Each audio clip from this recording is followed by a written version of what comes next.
আরে কেমন একটা মানুষ পুরা মরে রয়েছে এর লেগে গ্রামে আহি না রে।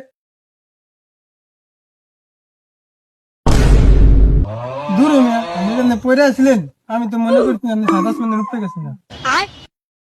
ভাই আপনার তো কিসের দুঃখ? আপনি এমন মরা মানুষের মতো শুয়েছিলেন, আমি তো ডরাই গেছিলাম। ভাই আপনি যদি আমার দুঃখ বোঝ দেন হেলে আর জিগাইতেন 20টা বছর হয়ে গেছে, বিয়া তো দূরে, একটা গার্লফ্রেন্ডও নাই।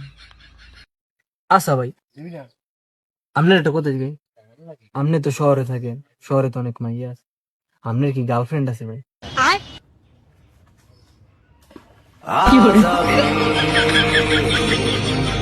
সভা